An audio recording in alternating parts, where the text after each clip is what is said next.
तो अगर कोई समझदार व्यक्ति उसे साक्षी भाव बना रखे तो वो इन सब से निर्लिप्त रहता है और उसे दुख नहीं होता है। तो दुखों से बचने का तो एक ही तरीका है इस जगत में, आत्मबोध और साक्षी भाव। उसके अलावा कोई तरीका नहीं है। जितने भी जगत के उपाय हैं जो मोटिवेशनल स्पीकर्स आपको सिखाते हैं, या जो भी संसार में जो किताबें उपलब्ध हैं जो आपको जीवन विद्या सिखाती हैं, वो एक सीमा तक ही मदद करती हैं, एक सीमा तक ही ऊपरी मदद करते हैं, ठीक है ना। लेकिन जड़ पे काम नहीं करते हैं। जड़ पे काम तो केवल आत्मबोध करता है, केवल आत्मबोध, साक्षी भाव। मैं असंग हूँ सारे जगत से, यही भाव ही आपको अंत में सुखी करता है।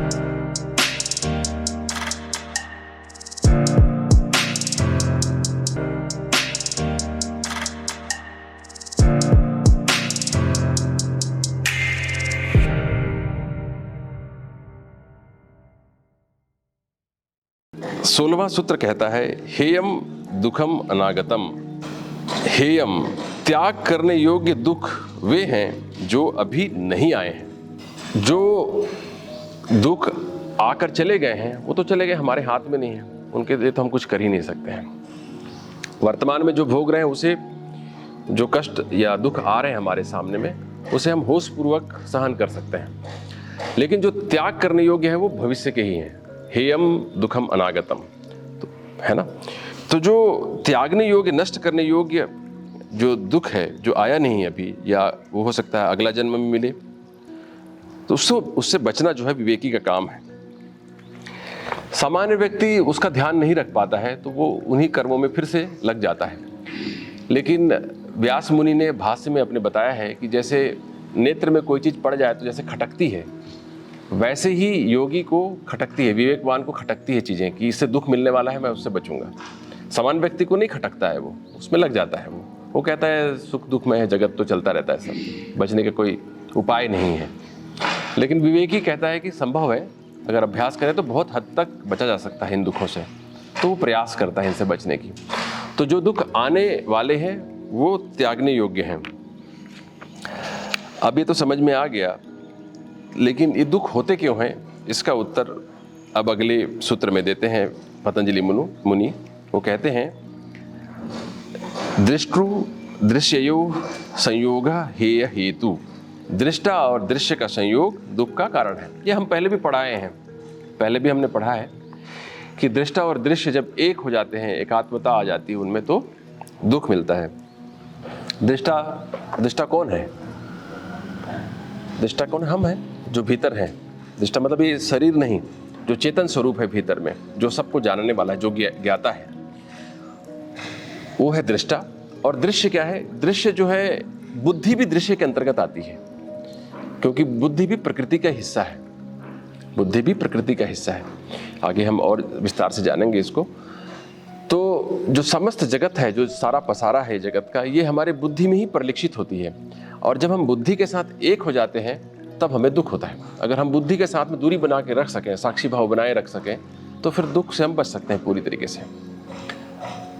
लेकिन ये भी है सच कि जिस इंटेंसिटी से सामान्य व्यक्ति, एक भोगी व्यक्ति सुखों को अनुभव करता है, उतनी इंटेंसिटी से शायद योगी अनुभव नहीं करता उनको।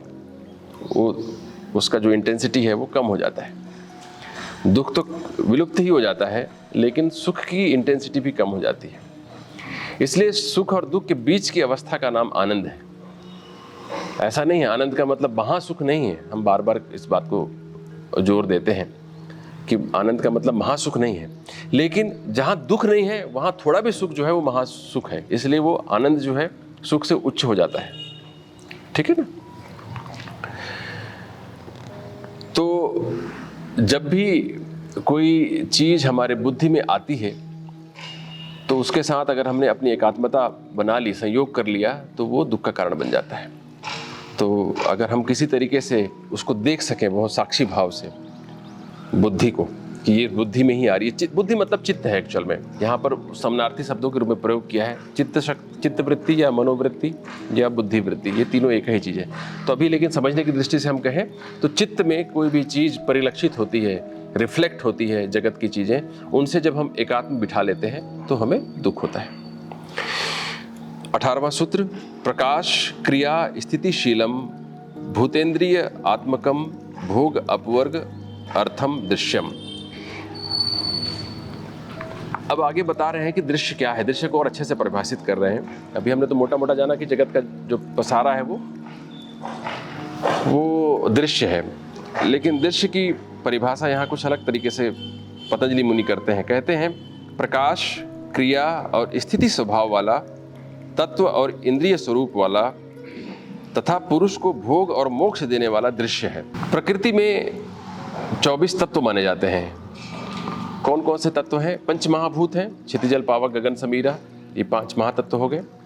फिर मन, बुद्धि, अहंकार, 3 हो गए। और सारे ज्ञानेंद्रियां हैं हमारी, कान, नाक, आंखें, जीभ और स्पर्श, त्वचा, ये हो गया।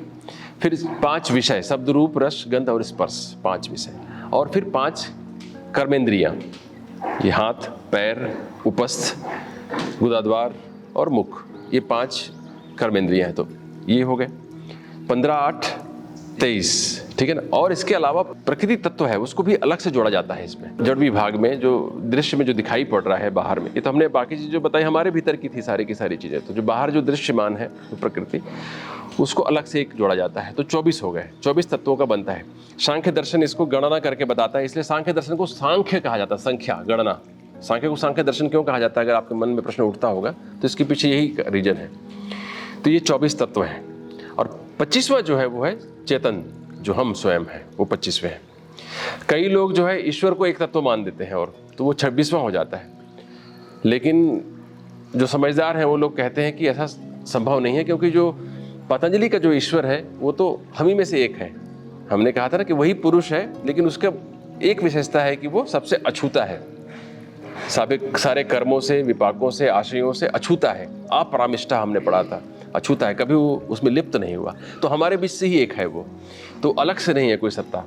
तो इसलिए इस चेतन के अंतर्गत आ जाता है। तो ये सारा, ये थोड़ा थोड़ा ज्ञान रहेगा तो समझने में आसानी होती है अध्यात्म को, इसलिए ये थोड़ा थोड़ा बताए देते हैं आपको। और ये सब पुरुष को भोग और मोक्ष देने वाले हैं। अगर हम इन प्रकृति की चीज़ों की तरफ, ये दृश्यमान चीज़ों की तरफ गति करते हैं तो भोग मिलेगा, इनसे जब हटते हैं पीछे की तरफ तो मोक्ष मिलता है, ठीक है ना। फिर इसी को और थोड़ा सा और विभेद किया है इसका। विशेष अविशेष लिंग मात्र लिंगानी गुण परवाणी, विशेष अविशेष लिंग मात्र और अलिंग, तीनों गुणों के भेद हैं।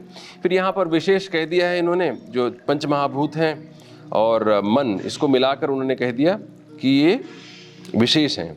पंच महाभूत, पंच कर्मेंद्रिया और पंच ज्ञानेंद्रिया और मन, इनको मिलाकर विशेष, 16 तत्वों को मिलाकर विशेष कह दिया।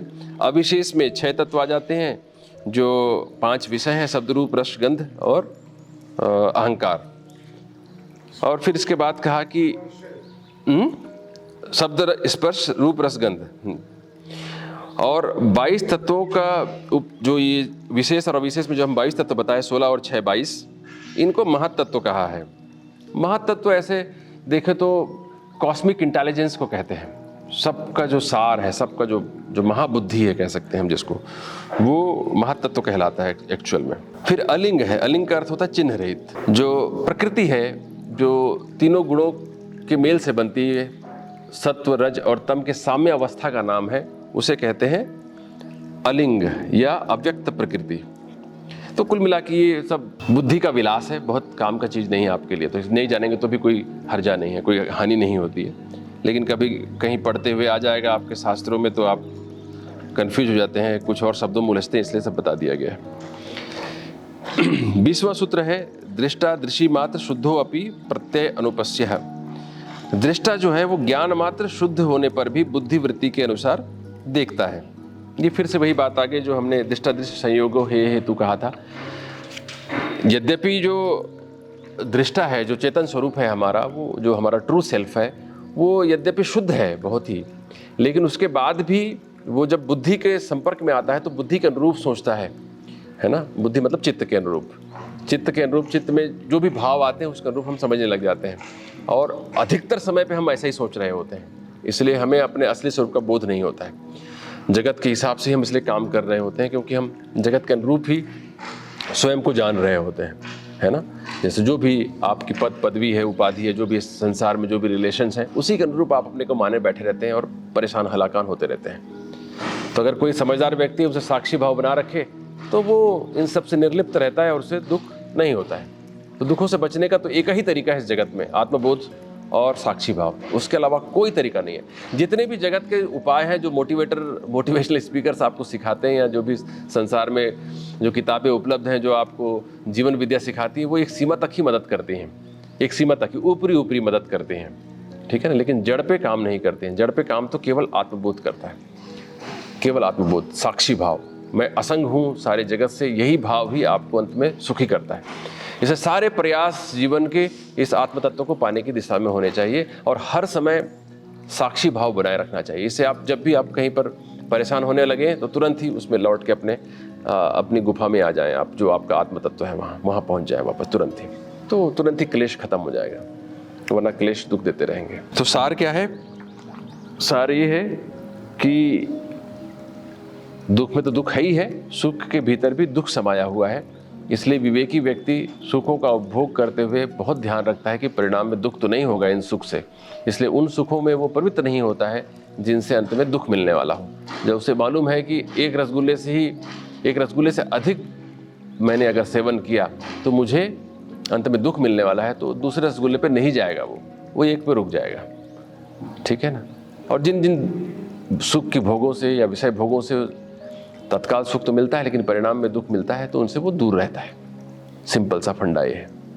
तो ये समझदारी की बात हो गई, समझदारी जागृत करने की बात हो गई। सामान्य भाषा में कहें तो समझदार बनना चाहिए। विवेकी का मतलब समझदार है, जैसे सम्यक ज्ञान है, और केवल ज्ञान नहीं है, उस मार्ग पर वो चलता है ना। ज्ञान तो बहुत लोग, ज्ञानी लोग बहुत बैठे हुए हैं, लेकिन कितने लोग हैं जो विषय भोगों से अपने आप को बचाए रखते हैं और सदैव आनंद में रहते हैं? ऐसा बहुत कम लोग हैं। जो रह पाए वही परम सुखी है। और ये भी समझ में आ गया कि आने वाले दुखों को हम टाल सकते हैं, हेयम दुखम अनागतम, है ना, उनको टाल सकते हैं। और ये समझ में आ गया कि दृश्य क्या चीज़ है ना, दृश्य क्या है ये भी हमने जान लिया, दुख क्यों होता है ये भी हमने जान लिया, दृष्टा दृश्य का संयोग होने पर दुख हो जाता है, ठीक है ना।